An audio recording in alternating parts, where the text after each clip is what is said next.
প্রধান অতিথি হিসেবে উপস্থিত আছেন। আমার মনে হয়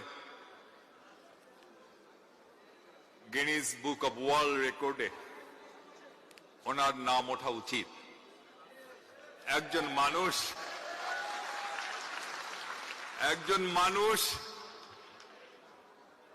15-16টি বছর এক নাগারে শুধু ঘুমানো ছাড়া একটা রুমের ভিতর একটা চেয়ারের উপর বসে স্বৈরাচার বিরোধী একটি আন্দোলনের সফল নেতৃত্ব দিয়েছেন, এমন ইতিহাস পৃথিবীতে আর আছে বলে আমার জানা নেই।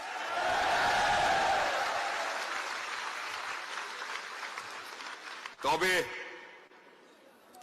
ওই ঘর এবং ওই চেয়ারটা, আমার মনে হয় time has come to say good by.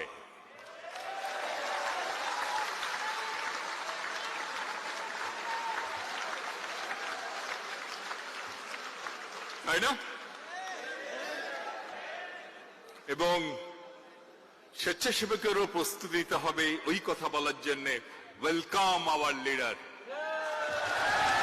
Welcome back hour heart. আপনাকে আসতেই হবে। 1981 সালের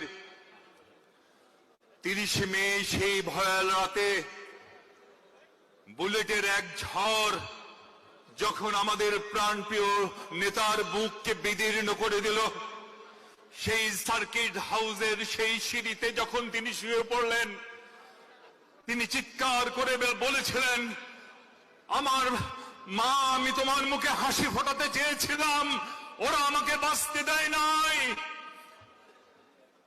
আমি চলে যাচ্ছি মা, আমি তোমাকে নিঃস্ব করে যাচ্ছি না, আমি যাওয়ার সময় রেখে যাচ্ছি আমার প্রিয়তমা স্ত্রী, আমার 2 আদরের সন্তান, আর সারা বাংলাদেশে আমার হাজার হাজার নেতা কর্মী। দেখে নিও মা, ওরা কখনোই বাংলাদেশকে হারতে দিবে না, হারতে দিবে না। আমার নেতার রক্তের লোহিত কণিকা, শ্বেত কণিকা এখনো হয়তো বা লেগে আছে সার্কিট হাউজের আনাচে কানাচে। নেতা, সেই লোহিত কণিকা, শ্বেত কণিকা আপনাকে ডাকছে।